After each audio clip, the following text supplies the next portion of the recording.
Vous restez avec nous, Frédéric Mettezo, pour accueillir nos deux invités qu'on a déjà entendus en partie dans votre journal, Abdelali Hajat et Marwan Mohamed. Bonjour à tous les deux. Bonjour. Vous êtes co-auteurs de ce livre important, publié aux éditions La Découverte, Islamophobie, comment les élites françaises fabriquent le problème musulman. Nous avons à peu près 25 ou 30 minutes pour voir à quel point, et pourquoi je le qualifie d'important. Vous êtes l'un et l'autre des chercheurs. Abdelali Hajat, vous êtes sociologue, maître de conférences en sciences politiques à l'Université Paris-Ouest Nanterre, et Marwan Mohamed, vous êtes chargé de recherche au CNRS, au centre Maurice Halbach. Vous dirigez un séminaire de formation et de recherche sur les normes et déviances à l'EHESS. Et je précise tout de suite qu'il ne faut pas vous confondre avec quelqu'un qui a quasiment votre homonyme, qui s'appelle Marwan Mohamed et qui est le porte-parole du collectif CCIF. C'est ça. Tout à fait. Et pour vous interroger à nos côtés, nous avons proposé à une autre sociologue et anthropologue, Nassira Ghenif Soulamaf, qui est professeure à l'Université Paris 8, de venir lire votre livre et de venir vous poser toutes les questions qui lui semblent utiles de vous poser. Voilà qui est dit. Alors, première question à vous deux, bien sûr, puisque vous êtes les deux auteurs de ce livre. Vous dites, et c'est votre thèse, il n'y a pas de problème musulman en France. Le sous-titre est comment les élites françaises fabriquent le problème musulman entre guillemets. Donc il n'y a pas de problème musulman, celui-ci est construit notamment par les élites françaises dans des discours anti-musulmans. Vous dites en revanche, il y a un problème islamophobe. Il s'agit donc bien de montrer le hiatus entre un certain nombre de réalités et un certain nombre de discours. Abdelali Hajat. Notre perspective, c'est celle d'une sociologie des problèmes publics, c'est-à-dire que tout fait social n'est pas forcément construit en problème public, mais on s'intéresse à la manière dont ça devient un problème public. Donc du coup, la comparaison peut être faite, par exemple, sur la question de la construction du problème de l'immigration. Il y a des travaux comme ceux de Gérard Noiriel, Laurence, etc., qui ont montré comment, sous la Troisième République, ou plus récemment, dans les années 60, 70, l'immigration est devenue un problème public devant faire l'objet d'une politique publique, notamment à travers l'idée de maîtrise des flux migratoires. Donc l'idée de contrôle des flux migratoires, aujourd'hui, c'est devenu une évidence pour l'ensemble quasiment du spectre poétique français. Donc on utilise le même appareil théorique pour pour s'intéresser à la question de l'islam en France, sachant qu'on essaye d'avoir une perspective dépassionnée, dire en gros qu'est-ce que les sciences sociales peuvent dire sur ce phénomène de l'islamophobie. Donc il nous a semblé que ce cadre théorique est le plus pertinent, et l'idée c'est qu'il y a des faits. Il y a des faits, il y a des pratiques religieuses, il peut y avoir des demandes religieuses, il peut y avoir une volonté de construire des cultes, un culte musulman en France, de manière, on va dire, installée. Et la question qu'on se pose, c'est comment se fait-il que des demandes des pratiques qui peuvent être considérées comme normales d'un point de vue sociologique, sont considérées comme problématiques. Et c'est en ce sens-là qu'il peut y avoir un décalage entre une réalité du fait musulman en France qui est multiple, qui est diverse, qui est en évolution, etc., et la construction d'une menace. Parce que l'enjeu de l'islamophobie, c'est que l'islam est construit de manière essentielle. On parle de l'islam. L'islam, de manière au-delà de la religion. Au-delà de la religion, il y a il y a une essentialisation. C'est ça. On parle de l'islam en tant que dogme religieux et des musulmans comme si c'était la même chose. Et que finalement, pour comprendre le comportement des musulmans en France, il faut aller chercher dans le Coran. Donc c'est le discours classique, oui, mais dans la sourate de tel verset, etc., il est dit que donc vous êtes contre l'égalité homme-femme, etc. Donc cette manière de poser les choses, elle est liée donc à ce phénomène d'essentialisation, mais on parle d'élite au pluriel. Parce que on s'intéresse essentiellement, mais c'est aussi parce que c'est l'état de la recherche, au discours public, à la manière dont les élites administratives, politiques, même intellectuelles, médiatiques, etc., ont pensé la question de l'islam en France, et on essaie de faire l'historique, en gros, des années 80 à nos jours, à la manière, notamment, pour ce qui concerne les enfants d'immigrés postcoloniaux, à la manière dont les élites ont perçu les pratiques religieuses des enfants d'immigrés postcoloniaux. Marwan Mohamed, peut-être un mot à ajouter. Oui, alors juste un petit complément pour que les auditeurs soient clairs dans leur esprit. Ça ne veut pas dire qu'il n'y a pas d'usage de l'islam qui peuvent être problématiques dans la société française. On l'a vu, il peut y avoir des usages violents de l'islam, il peut y avoir des usages agressifs de telle ou telle religion, de telle ou telle philosophie. Ça ne veut pas dire que cette partie parle du tout. Ça ne veut pas dire que cette petite partie explique le tout, et ça ne veut pas dire que le tout est déterminé par l'activité de cette partie. Très classiquement, moi j'ai été frappé au moment où il y avait les militaires qui ont été assassinés, et puis les assassinats qu'il y a eu dans l'école juive de Toulouse. Avant qu'on connaisse l'identité de l'auteur de ces faits, il y avait une angoisse qu'on ressentait au sein des populations musulmanes, qui voulait dire pourvu que ce soit pas un arabe, pourvu que ce soit pas un musulman. C'est-à-dire que c'est pas pareil, hein, un arabe et un musulman. Oui, mais c'est des choses qu'on entend. Mais les deux étaient exprimés. Pourquoi est-ce que des populations aujourd'hui devraient se sentir complètement partie liée avec des faits qui sont commis par des personnes violentes, par des terroristes, par des assassins? Et quand il y a eu les faits, les assassinats de Breivik en Norvège, quand il a massacré je ne sais pas combien de dizaines de sociodémocrates, je n'ai pas entendu, et j'ai entendu très peu de personnes avoir peur de l'identité et de se sentir lié à l'identité, soit la couleur de peau, soit la religion revendiquée par Breivik, et tant mieux. Puisque vous le faites l'un et l'autre dans votre livre, et qu'il est important, je pense, pour que les auditeurs se fassent une idée précise, puisque vous le faites de définir le terme même, qui est un terme problématique, qui est un terme qui est rempli de confusion, puisque vous le faites aussi de montrer comment précisément les élites françaises fabriquent le problème musulman, que ça n'est pas seulement un sous-titre. J'aimerais, si vous le voulez bien, que vous preniez quelques exemples de cette fabrication de la part des élites. Alors vous prenez ce que vous voulez, les politiques, les médiatiques, les intellectuels, mais juste que vous nous donniez des exemples qui sont très précis dans votre livre, à moins que vous préfériez que je lise la page 13 par exemple, où vous le faites. Abdelali Hajjaj. Le moment inaugural de la construction du problème musulman lié à l'immigration en France, c'est vraiment le début des années 80, notamment les grèves ouvrières, donc Talbot-Poissy, Citroën-Aulnay-sous-Bois, où il y avait des revendications salariales classiques, qui portaient non seulement sur les licenciements, mais aussi sur les conditions de travail, etc. Et là, on a la construction d'un problème musulman quand le patronat, certains syndicats, et le gouvernement socialiste va interpréter, analyser les grèves ouvrières à l'aune d'une réalité religieuse intégriste. Donc on va qualifier de grève intégriste des mobilisations qui sont des mobilisations syndicales. Pourquoi ? Parce qu'il y a quand même des faits sur lesquels s'appuie ce type de construction.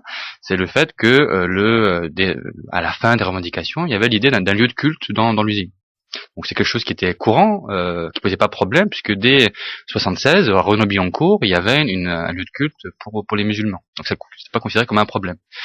Autre fait sur lequel s'appuie cette construction, c'est le fait que des syndicalistes parlent en arabe et mobilisent parfois un vocabulaire religieux. Donc par exemple, Inch'Allah, on va gagner. Etc. Et donc ce vocabulaire religieux qui est lié à la sociabilité de l'époque, il s'agissait essentiellement d'ouvriers marocains, n'était pas du tout un discours qui serait lié aux frères musulmans ou iraniens, etc. Mais c'est à partir de ces faits, qui sont tangibles, qu'on a transformé ces grèves en grève intégriste, en grève chiite. Sachant que la majorité de ces ouvriers étaient plutôt sunnites, mais bon, donc c'était le Gaston Defferre à l'époque qui était ministre de l'Intérieur, Jean Roux qui était ministre du Travail, et puis Pierre Mauroy qui était Premier ministre, qui ont qualifié ce type de ces grèves comme intégristes, et les médias aussi. Donc on a vu apparaître des caricatures de chaînes d'usines avec des voitures voilées avec une burqa. Voilà ce qui se passe à Citroën-Aulnay, etc. Donc on pourrait multiplier les exemples comme ça de faits qui sont interprétés à l'aune d'un problème, à l'aune d'une menace. Autre exemple, c'est la fameuse commission Marsolon sur la nationalité de 1987, où donc on a un discours qui est fait sur l'islam en France, notamment celui des enfants d'immigrés. Et à l'époque, on considérait que il y avait entre guillemets 5% de pratiques chez les musulmans et que cette pratique allait disparaître. Donc c'est le discours de Bruno Alétienne à l'époque, qui était professeur de sciences politiques à Aix-en-Provence. Et 89, ça correspond à une affaire de voile de Creil, où c'est une remise en cause de cette croyance. Donc une religiosité musulmane qui persiste d'une génération à l'autre, c'est un phénomène sociologique classique lorsqu'on s'intéresse aux minorités. Parce que vous regardez l'enquête Trajectoire et Origine de l'INED, vous constatez que d'une génération à l'autre, chez les juifs, même plus que chez les musulmans, on voit qu'il y a un ensemble de pratiques, mais c'est des croyances tout simplement, qui est plus forte, parce que c'est lié au phénomène minoritaire, c'est classique. Mais ce fait social, ce fait sociologique, est interprété comme un échec d'intégration. Il y a un problème à ce moment-là. Vous citez un certain nombre de chiffres sortis de l'étude de la CNCDH, la Commission nationale consultative des droits de l'homme. Et l'on apprend que 8 fois sur 10, les actes qualifiés d'islamophobes ou anti-islam, si on veut pas épiloguer sur le mot, concernent des femmes qui portent le voile. Ça veut dire qu'il y aurait la phobie d'un islam visible, identifiable, ostensible? Alors, effectivement, les manifestations de rejet se concentrent d'abord sur les manifestations de visibilité religieuse. Les lieux de culte, des commerces halal, ou bien des femmes, essentiellement des femmes voilées, parce que quand on agresse, les agresseurs islamophobes sont pas non plus très très courageux, donc c'est plus les femmes qui sont visées par ces violences quand il y en a, que les hommes. Mais donc il y a une focalisation bien sûr sur tout ce qui relève de la visibilité de l'islam, mais l'islamophobie vécue au quotidien, en termes de suspicion, de climat de suspicion, en termes d'expérience de discrimination, en termes de malaise, tout ceci est vécu beaucoup plus largement au-delà des personnes qui portent sur eux des marques d'islamité visibles. Nassira Ghenif-Soulamaz. Oui, alors tout d'abord, je tiens à aller dans le sens de ce que vous disiez sur l'importance de ce livre, en fait. Alors, pour l'avoir vu émerger d'une certaine manière, y compris dans nos activités communes universitaires, je pense qu'il marque un tournant dans à la fois la distillation d'un certain discours public qui consistait précisément non seulement à nier les faits qui se sont multipliés au cours des années 2000, hein, donc on a vraiment connu une décennie noire de ce point de vue-là en France, et d'autre part à nier l'énoncé à partir duquel ils étaient dénoncés, c'est-à-dire le terme d'islamophobie. Et là, je pense que vous faites un travail essentiel, salutaire, décisif dans la mesure où vous reconstituez la généalogie de ce terme en l'inscrivant en fait dans une histoire longue de l'Europe qui ne commence pas effectivement au greffe. Un terme inventé en 1910 par un groupe d'orientalistes français. Tout à fait, et d'une certaine manière aussi c'est une manière de le réinscrire dans le contexte français, dans la mesure où lui-même avait été altérisé, ce qui est très intéressant dans la manière de disqualifier un phénomène, c'est d'altériser. Certains intellectuels français, oui, notamment Caroline Fourès, qui est dans votre livre, avait dit que ce terme avait été inventé et utilisé par les mollahs iraniens. Voilà. Donc il y a là effectivement un double mouvement qui est intéressant dans la mesure où vous en faites raison et vous fournissez les clés qui permettent de le dépasser. L'autre aspect qui me semble aussi important dans votre livre, c'est que vous travaillez aussi sur l'ensemble on pourrait dire de la constellation raciste, et vous opérez une jonction assez inhabituelle entre antisémitisme et islamophobie, qui me semble là aussi tout à fait salutaire, parce que il y a eu une manière, dans le contexte de cette montée en puissance du problème musulman, d'expliquer que les derniers antisémites en France, c'était les musulmans, précisément. Or, là aussi, vous allez à l'encontre de cet allant de soi, de ce confort intellectuel et de cette manière de penser qui a été extrêmement dommageable en fait à la compréhension des phénomènes, à la manière dont ils ont des racines communes et où ils peuvent d'une certaine manière être compris ensemble. Ça c'est un aspect qui est tout à fait central.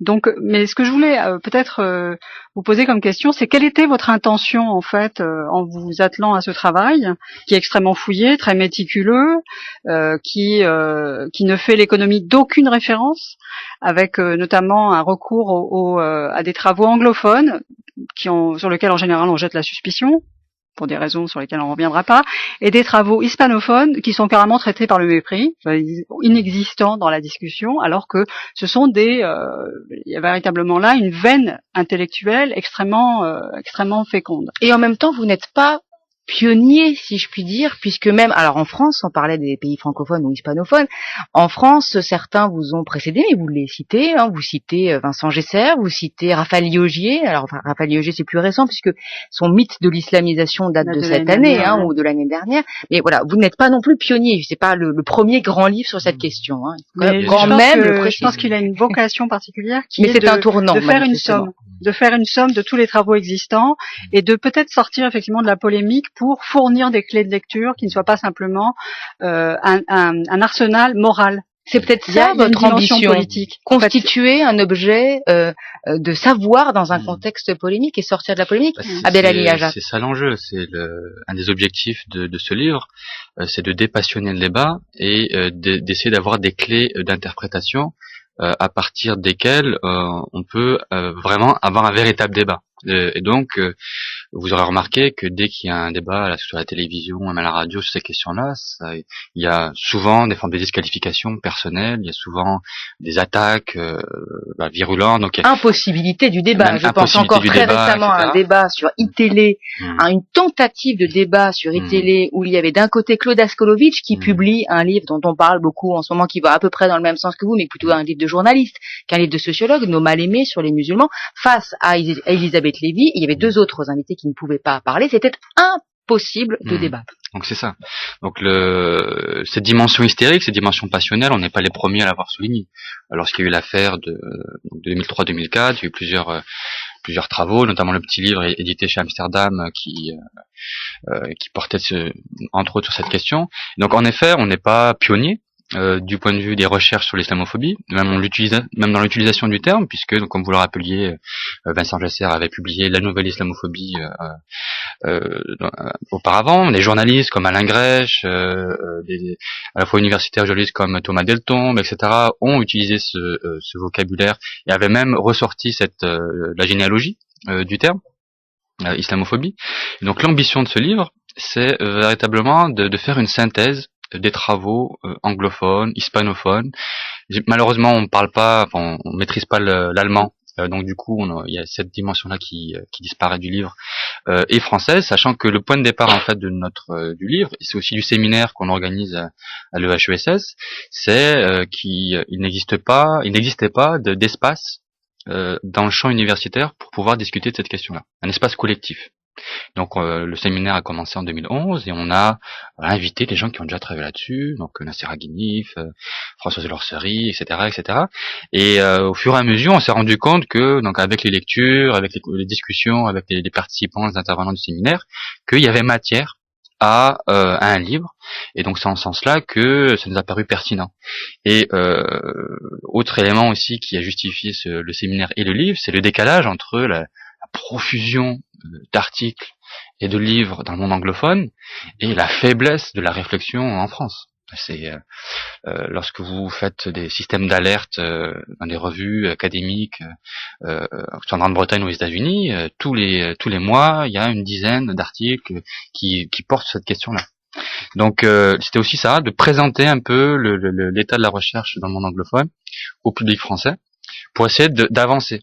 Parce que dépassionner le débat, ça signifie aussi construire un objet de recherche, et ça signifie lancer des enquêtes. Parce que une des grosses lacunes des travaux existants, c'est une focalisation sur les discours publics, discours médiatiques, et une faiblesse des enquêtes de terrain, notamment sur la question du vécu de l'islamophobie par les musulmans.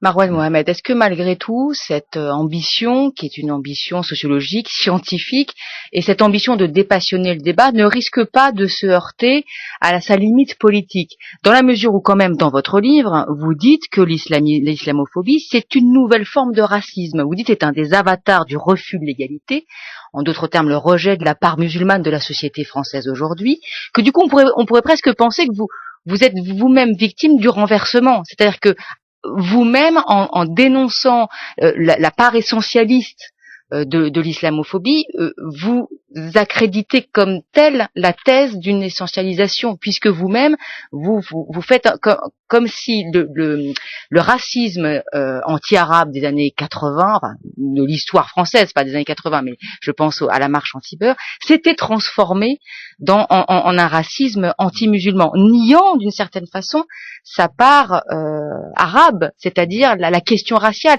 comme si la question religieuse avait pris le dessus sur la question raciale. Donc vous-même, je ne sais pas si je me fais bien comprendre, est-ce que ça risque pas de se heurter à ça? J'ai très bien compris. Non, notre point de vue, c'est d'essayer de comprendre, et on a tenté de démontrer comment les choses s'articulaient. de fait, quand vous regardez les discours publics, il était focalisé sur un discours anti-maghrébin, anti-arabe jusqu'à fin des années 80, pour aller très vite et schématiquement, et puis on a vu progressivement la construction du problème, en tout cas la manière de traiter et de regarder les minorités postcoloniales, notamment issues du Maghreb, ou plus largement de toute l'Afrique, à travers un signe et à travers la question religieuse, la question de l'islam. Donc on étudie cette transition, elle est facilement repérable. Par contre, ça ne veut pas dire que l'on efface la question raciale. On essaye, et c'est ce qu'on présente, de montrer comment les choses ont été articulées, y compris en termes de mesures, c'est pas facile, y compris en termes d'expérience, c'est pas toujours évident, et y compris en termes de discours. Ce que je voudrais quand même rappeler, c'est que, y compris au Moyen-Âge, y compris à la période des Lumières, quand on parlait à l'époque du Maure, du Turc ou de l'Ottoman, il y a toujours eu cette articulation entre le racial et le religieux, durant la période coloniale, il y a toujours eu cette articulation entre le racial et religieux. Abdelali rappelait tout à l'heure, par rapport à la commission Marcelon, à quel point la question de l'intégration, c'est-à-dire en fait une pensée de l'assimilation, elle était conditionnée quelque part à l'abandon d'une pratique ou en tout cas d'un attachement fort à la religion. Donc c'est quelque chose qui fait partie de l'histoire de notre histoire et de l'histoire du groupe majoritaire avec ses minorités, sauf que aujourd'hui les termes du débat se sont modifiés. Mais pour aller plus loin encore, la grande difficulté quand on travaille sur l'islamophobie ou de manière générale sur le racisme, c'est d'articuler non pas seulement la race et la religion, c'est d'articuler la race, la religion, le sexe et la classe. Parce que pour nous, c'est quelque chose qui est central. L'islamophobie à avoir quelque chose avec le racisme de classe. Alors il faut quand même que je me fasse l'avocat du diable, c'est bien pour ça que je vous titille d'une certaine façon l'un et l'autre pour essayer de reformuler clairement les choses. À partir du moment où vous fondez votre analyse sur un terme qui est un terme plein de confusion, puisque c'est un mot qui dit à la fois la critique de la religion, voire de l'intégrisme, c'était la position de Caroline Forest par exemple, et le racisme anti-musulman, et que de l'autre côté vous dites que c'est à la fois l'islamophobie comme une forme nouvelle de racisme, mais qu'on peut être raciste, qu'on peut être antiraciste et islamophobe. Comment arriver à tenir tous ces bouts-là à la fois, Marwan? Mais parce que l'islamophobie ne repose pas seulement sur une lecture raciale, nationale ou xénophobe des populations minoritaires. Elle repose, l'islamophobie aujourd'hui, essentiellement sur un discours progressiste. En tout cas, elle est articulée avec un discours qui se veut progressiste. C'est pour ça que c'est difficile quand on est progressiste d'entendre qu'on est raciste. Exactement, et c'est toute la difficulté est là. Mais aujourd'hui, quand vous regardez les extrêmes droites de manière générale en Europe, elles ont quasiment toutes intégré dans leur logiciel idéologique cette rhétorique progressiste. Regardez Marine Le Pen et le Front National en France, c'est un très bon exemple. Aujourd'hui, le Front National, malgré un électorat catho-intégriste très important au sein de ce parti, défend mordicus la laïcité. Il y a même des gens comme Elisabeth Badinter pour dire que Marine Le Pen est une des dernières personnes, voire la seule, à défendre la laïcité aujourd'hui. On marche sur la tête un petit peu. Nassira Ghani. Oui, peut-être pour continuer dans cette veine, moi je pense qu'il y a des éléments qu'il faut parvenir à réarticuler qui ont à voir effectivement avec la question de savoir comment est-ce que des personnes qui se disent féministes, par exemple, peuvent admettre l'idée qu'elles seraient islamophobes. Et ça, c'est effectivement ce qui a couru tout au long de la décennie passée. C'était cette impossibilité. En se focalisant sur la question du voile. Exactement. Et le caractère insurmontable et insupportable, y compris existentiellement, pour beaucoup de militantes et de militants, de considérer qu'en fait, ils avaient basculé du côté du racisme. Donc ça, c'est un élément tout à fait central de l'analyse que vous faites, c'est-à-dire de leur fournir les clés. Alors évidemment, ils vont peut-être pas aller les voir de très près. En quoi est-ce que c'est effectivement un air du temps, finalement, qui a fini par être extrêmement diffus, qui s'est complètement métabolisé et qui fait que tout le monde est aujourd'hui susceptible à la fois d'être raciste et en fait d'activer l'islamophobie parce que c'est sans doute la forme du racisme la plus facile à activer. C'est notamment ce que vous expliquez sur le fait que aujourd'hui être antisémite c'est quand même un peu délicat, mais par contre être islamophobe on peut vraiment s'en donner à cœur joie et se lâcher complètement. Ça c'est un premier aspect. Mais l'autre qui me semble essentiel, c'est une question que je formulerai en termes de chercheurs minoritaires. C'est-à-dire qu'il y a aussi une autre question qui se pose, c'est comment se fait-il que rien n'ait été étudié de manière aussi systématique sur cette question-là, alors qu'elle était localisable, y compris dans des enquêtes empiriques depuis très longtemps. Donc il y a une question que je formulerai sous la thématique de la pensée blanche, c'est-à-dire une pensée qui en fait renonce à l'hégémonie de la pensée blanche, qui en quelque sorte aboutit à une autre configuration y compris du monde scientifique français, hein, ce mépris à l'égard notamment de toutes les études du féminisme noir ou Chicano aux États-Unis, qui lui en fait fournirait des clés pour comprendre ce qui se joue aujourd'hui en France. C'est une manière aussi de repenser, et moi il me semble que vous fournissez des éléments là-dessus, même si vous n'en êtes pas forcément d'accord, pour imaginer un autre espace de la pensée et un autre espace intellectuel français qui renoncerait en quelque sorte à sa bonne conscience et à sa position morale. Qui veut répondre? Abdelali Hajat. Donc c'est clair que le fait que ce soit Marwan Mohamed et Abdelali Hajat qui organisent ce séminaire et publient ce livre, ça a un sens dans la mesure où nous-mêmes sommes des transfuges de classe, on vit dans les quartiers populaires, on étudie cette histoire, on est en contact avec la population musulmane, donc du coup le décalage dans notre expérience vécue et les formes de théorisation existantes nous a frappé aussi. Donc tout savoir, comme disent les féministes, c'est un savoir situé. Donc là, je suis complètement d'accord. Ensuite, en même temps, on peut vous soupçonner de partialité, du coup, c'est voilà. pas toujours évident. C'est ça, c'est le deuxième. Précisément par vos noms. C'est le deuxième élément. C'est que le fait qu'on soit des chercheurs minoritaires peut nous donner une position nous permettant de voir des choses que d'autres ne voient pas, ou c'est un fait avéré, mais on rentre complètement dans une perspective de méthode de sciences sociales. Donc nous, on ne souhaite pas avoir une discussion en termes de disqualification des noms, mais on souhaite avoir une discussion à partir des faits et de la manière d'analyser les faits. Et donc c'est une discussion à partir des règles de la méthode sociologique. On n'est pas, c'est pas un essai. Ce n'est pas un livre à thèse, comme l'a écrit Le Monde dans son site d'aujourd'hui. C'est un livre à une prétention scientifique et donc qui est réfutable à partir d'autres faits et d'autres catégories. Frédéric. Oui, sur le titre de votre livre, on a disserté sur le mot islamophobie. Moi, c'est le mot élite qui m'a attiré. Vous avez répondu partiellement en parlant d'une forme de racisme de classe. Votre livre fait écho à un autre livre de Nadia Marzouki, L'islam, une religion américaine, qui évoque la montée de l'islamophobie aux États-Unis avec souvent des discours progressistes, etc., etc. Pour autant, il n'y a pas de problème de classe puisqu'aux États-Unis, les musulmans appartiennent plutôt à la classe moyenne, voire la classe moyenne privilégiée. Donc il n'y aurait pas autre chose qu'un problème de classe entre, pour faire très très très simple, l'Occident et l'islam? Marwan Mohamed. Dans le titre, il y a les élites françaises. Françaises, On c'est vrai. s'inscrit dans un contexte français. Il faut lire entièrement les sous-titres quand même. Non, mais c'est quand même une distinction qui est importante parce que on n'a pas la prétention d'expliquer l'islamophobie telle qu'on déroule notre raisonnement là dans tous les pays. Et le contrepoint américain est intéressant.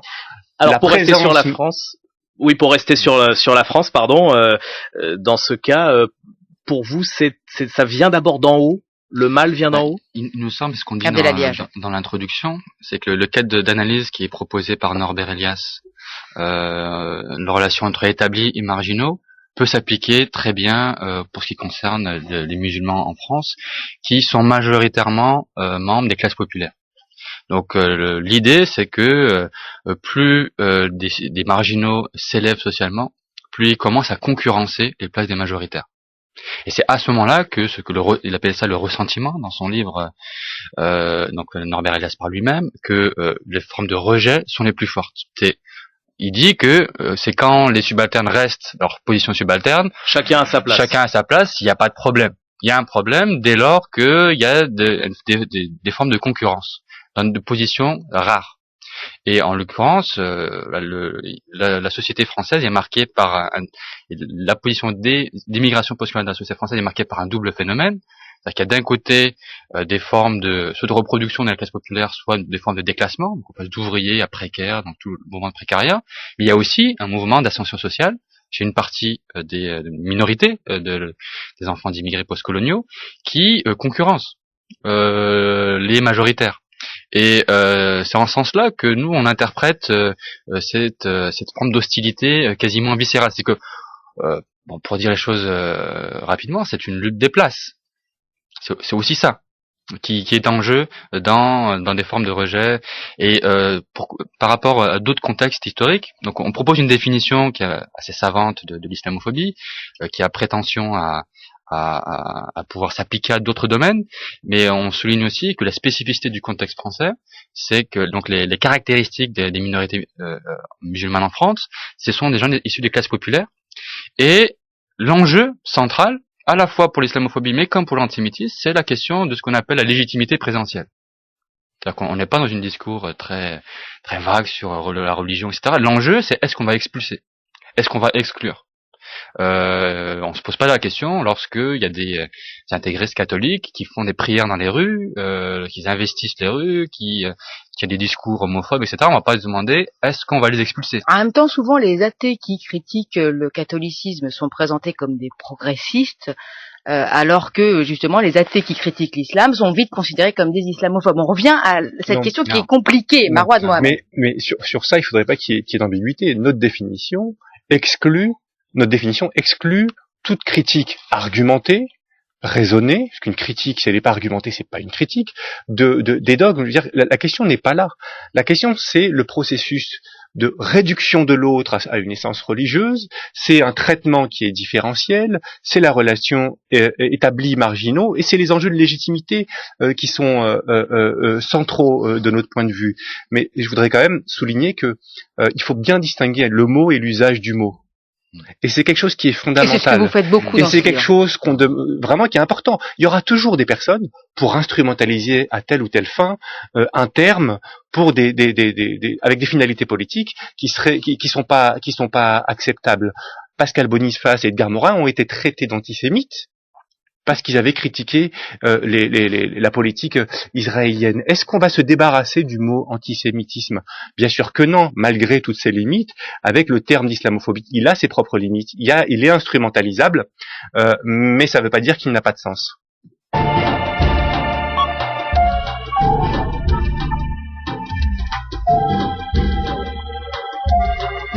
France Culture.